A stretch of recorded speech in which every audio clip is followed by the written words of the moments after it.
السلام علیکم، یہ چائنا ریڈیو انٹرنیشنل کی اردو سروس ہے۔ بیجنگ اسٹوڈیوز سے اب تک کی خبروں کے ساتھ میں ہوں شاہد افراز خان۔ سب سے پہلے اہم خبروں کا خلاصہ۔ The Communist Youth League of China کے قیام کی 100ویں سالگرہ کی تقریب۔ چین کی مساوی متوازن عالمی ترقیاتی شراکت داری کی اپیل۔ چین کے تیانچو 4 کارگو خلائی جہاز کی کامیاب لانچنگ۔ اور اب خبریں تفصیل کے ساتھ۔ The Communist Youth League of China کے قیام کی 100ویں سالگرہ کی تقریب 10 مئی کی صبح بیجنگ کے عظیم عوامی ہال میں منعقد ہوئی۔ کمیونسٹ پارٹی آف چائنا کی مرکزی کمیٹی کے جنرل سیکرٹری، صدر مملکت اور مرکزی فوجی کمیشن کے چیئرمین شی جن پنگ نے اس میں شرکت کی اور اہم خطاب کیا۔ The Communist Youth League of China 1922 میں تشکیل دی گئی تھی۔ 2021 کے اواخر تک the Communist Youth League of China کے ممبران کی تعداد 73.715 ملین تک ہو چکی تھی۔ اپنے خطاب میں شی جن پنگ نے کہا کہ ثابت قدمی کے ساتھ کمیونسٹ پارٹی آف چائنا کی پیروی کرنا اور پارٹی اور عوام کے لیے جدوجہد کرنا the Communist Youth League of China کا بنیادی مشن ہے۔ 100 سال سے the Communist Youth League of China کے انتظام اور رہنمائی میں نوجوان نسل در نسل قوم کی خود مختاری، عوام کی آزادی، ملک کی خوشحالی و مضبوطی اور عوام کی خوشحالی کے لیے خدمات سر انجام دے رہے ہیں۔ اس سے چینی قوم کی نشست ثانیہ کے عمل میں ایک جوش اور ولولہ انگیز باب رقم کیا گیا ہے۔ انہوں نے کہا کہ 100 سال میں the Communist Youth League of China نے قیمتی تجربات حاصل کیے ہیں جو مستقبل کے لیے نئے ثمرات کی بنیاد بھی ہیں۔ انہوں نے کہا کہ نئے سفر پر نوجوانوں کو کس طرح بہتر طریقے سے متحد، منظم اور متحرک کیا جائے تاکہ وہ دوسرے 100 سالہ ترقیاتی ہدف کے حصول اور چینی قوم کی عظیم نشست ثانیہ کے چینی خواب کی تعبیر کے لیے کوشش کریں، یہ ایک اہم معاملہ ہے جس کا جواب چینی نوجوانوں کی تحریک اور نئے عہد میں نوجوانوں کے عملی اقدامات کے ذریعے دیا جانا چاہیے۔ شی جن پنگ نے کمیونسٹ یوتھ لیگ سے وابستہ 4 امیدوں کا اظہار کیا۔ پہلی، کمیونسٹ پارٹی آف چائنا کے لیے لوگوں کو شعور اور آگاہی دے اور ہمیشہ ایک سیاسی اسکول کا کردار ادا کرے جو چینی نوجوانوں کی نظریاتی ترقی کی رہنمائی کرے۔ دوسری، شعوری طور پر ذمہ داری لے اور چینی نوجوانوں کی دائمی جدوجہد کو منظم کرنے کے لیے ہمیشہ پیش رہے۔ تیسری، نوجوانوں کا خیال رکھے اور پارٹی اور نوجوانوں کے درمیان ہمیشہ مضبوط پل بنے۔ چوتھی، خود انقلاب کی ہمت رکھے اور اعلیٰ درجے کی ایسی تنظیم بنے جو پارٹی کی مکمل پیروی کرتی ہے اور وقت کی دوڑ میں سب سے آگے رہتی ہے۔ چینی وزیر خارجہ وانگ ای نے 9 مئی کو بیجنگ میں گلوبل ڈیولپمنٹ انیشیٹو کے گروپ آف فرینڈز کے اعلیٰ سطحی ورچوئل اجلاس کی افتتاحی تقریب سے خطاب کیا۔ انہوں نے کہا کہ اس وقت تک 100 سے زائد ممالک نے گلوبل ڈیولپمنٹ انیشیٹو کی حمایت کی اور 53 ممالک گلوبل ڈیولپمنٹ انیشیٹو کے گروپ آف فرینڈز میں شامل ہوئے ہیں۔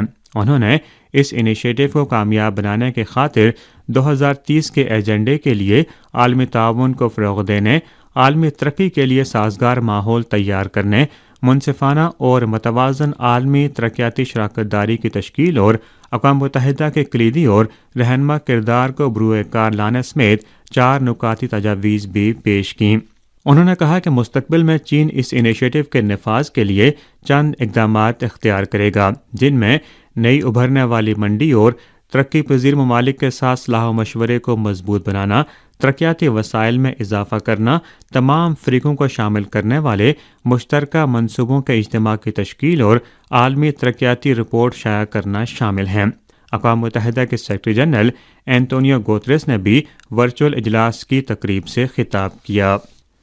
چین کے انسان بردار خلائی ادارے کی جانب سے بتایا گیا ہے کہ بیجنگ وقت کے مطابق 10 مئی کی رات 1:56 پر ونچینگ لانچنگ اسٹیشن سے تیانچو 4 کارگو خلائی جہاز کو لے جانے والے long march 7 Y-5 career rocket خلا میں چھوڑا گیا۔ تقریباً 10 منٹ بعد خلائی جہاز اور راکٹ کامیابی کے ساتھ علیحدہ ہو کر طے شدہ مدار میں داخل ہوئے۔ 2:23 پر کارگو جہاز کے سولر پینلز کھلے اور انہوں نے اپنے کام کا آغاز کیا۔ 8:54 پر تیانچو 4 کارگو جہاز مدار میں خلائی اسٹیشن کے ساتھ منسلک ہو گیا۔ یہ چین کے انسان بردار خلائی منصوبے کا 22واں لانچ مشن ہے۔ خلائی اسٹیشن کی تعمیر میں کلیدی ٹیکنالوجی کی تصدیق کے مرحلے سے مدار میں تعمیراتی مرحلے تک کا پہلا لانچ مشن اور لانگ مارچ سیریز کی 420ویں پرواز ہے۔ G7 ممالک کے وزراء خارجہ اور یورپی یونین کے اعلیٰ سطحی نمائندوں نے 8 مئی کو ہانگ کانگ خصوصی انتظامی علاقے کے چھٹے چیف ایگزیکٹو کے کامیاب انتخاب پر غیر ذمہ دارانہ بیان بازی کی۔ تاہم اگر آپ ہانگ کانگ کے چیف ایگزیکٹو کے انتخابی عمل کو دیکھیں تو آپ دیکھ سکتے ہیں کہ در حقیقت امریکہ اور مغرب کے نام نہاد بیانات کتنے منافقانہ اور مضحکہ خیز ہیں۔ نئے انتخابی نظام کے نفاذ کے بعد ہانگ کانگ کے پہلے چیف ایگزیکٹو کے انتخاب کے طور پر چھٹے چیف ایگزیکٹو کا انتخاب قوانین اور ضوابط سے مطابقت رکھتا ہے۔ یہ مساویانہ، منصفانہ اور ایماندارانہ انداز میں ہوا ہے۔ ہانگ کانگ کے نئے انتخابی نظام کے مطابق الیکشن کمیٹی کے ارکین کی تعداد 1200 سے بڑھا کر 1500 کر دی گئی ہے اور شعبوں کی تعداد کو 4 سے بڑھا کر 5 کر دیا گیا ہے۔ اس سے سیاسی میدان مزید متنوع ہو چکا ہے، جس سے اس بات کو یقینی بنایا گیا کہ منتخب چیف ایگزیکٹو کی وسیع تر سماجی نمائندگی ہو اور وہ مجموعی طور پر ہانگ کانگ کے معاشرتی مفادات کا نمائندہ ہو۔ اس کے علاوہ موجودہ الیکشن میں ووٹر ٹرن آؤٹ 97.74% تک رہا، جو کہ ہانگ کانگ کی مادر وطن میں واپسی کے بعد سب سے زیادہ ٹرن آؤٹ ہے۔ منتخب چیف ایگزیکٹو جان لی نے 99.16% ووٹ حاصل کرتے ہوئے سابقہ انتخابات کی نسبت حمایت کی شرح کا ایک نیا ریکارڈ بھی قائم کیا ہے۔ یہ حقائق ثابت کرتے ہیں کہ نیا انتخابی نظام ایک ملک دو نظام کے اصول اور ہانگ کانگ کے زمینی حقائق کے مطابق ہے۔ امریکہ اور مغرب نے ہانگ کانگ کے چیف ایگزیکٹو کے انتخاب کو ہانگ کانگ کے سیاسی تنوع پر حملہ قرار دیا ہے اور جمہوریت کی آڑ میں اس نے چین برطانیہ مشترکہ اعلامیے کے مطابق عمل کرنے کا مطالبہ کیا ہے۔ امریکہ اور مغرب کا یہ طرز عمل عالمی قانون اور عالمی تعلقات کے اصولوں کو پامال کرتا ہے۔ یہ ایک ملک دو نظام کے کامیاب عمل کو دانستہ طور پر داغدار کرتا ہے اور ہانگ کانگ کی جمہوری ترقی میں زبردستی کی جانے والی مداخلت ہے۔ تاہم جمہوریت کا دوہرا معیار کھیلنے کی اس کی چال کو ہانگ کانگ کے شہری طویل عرصے سے دیکھ رہے ہیں اور اب یہ کھیل بیکار ہے۔ چین کی وزارت خارجہ نے حال ہی میں امریکہ کی نیشنل انڈومنٹ فار ڈیموکریسی کے حوالے سے حقائق پر مبنی ایک دستاویز جاری کی، جس کے بارے میں وزارت خارجہ کے ترجمان چاؤلی جان نے کہا کہ اس دستاویز نے نیشنل انڈومنٹ فار ڈیموکریسی کا حقیقی چہرہ عیاں کر دیا ہے۔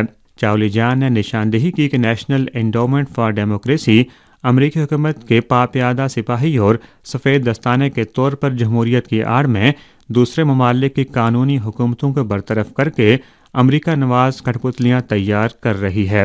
ان کا کہنا تھا کہ چین میں بھی نیشنل انڈومنٹ فار ڈیموکریسی ہر سال بڑی رقم فراہم کرتے ہوئے سنکیانگ، ہانگ کانگ اور تبت کی علیحدگی پسندوں کو مدد فراہم کرتی ہے۔ نیز وہ تائیوان علیحدگی پسندوں کے ساتھ مل کر آبنائے تائیوان میں افراتفری پیدا کرتی آ رہی ہے۔ نیشنل انڈومنٹ فار ڈیموکریسی دوسری CIA ہے۔ وہ جمہوریت کے حامی کسی NGO کے بجائے براہ راست امریکی حکومت کا حکم سنتی ہے اور امریکی اسٹریٹجک مفادات کے لیے خدمات سر انجام دیتی ہے۔ چین کی وزارت خارجہ نے حال ہی میں امریکہ کی نیشنل انڈومنٹ فار ڈیموکریسی کے حوالے سے حقائق پر مبنی ایک دستاویز جاری کی اور اس تنظیم کا حقیقی چہرہ عیاں کیا ہے۔ نیشنل انڈومنٹ فار ڈیموکریسی 1983 میں قائم کی گئی تھی۔ یہ نام نہاد غیر سرکاری تنظیم جو بظاہر دوسرے ممالک میں جمہوریت کو حمایت فراہم کرتی ہے، در حقیقت جمہوریت کے نام پر جمہوریت مخالف عمل کرتی ہے۔ کئی برسوں سے وہ امریکی حکومت کی جانب سے فنڈز حاصل کر کے دوسرے ممالک یا علاقوں میں امریکی اقدار کا پرچار کرتے ہوئے تباہی، محاذ آرائی اور افراتفری پیدا کرتی آ رہی ہے۔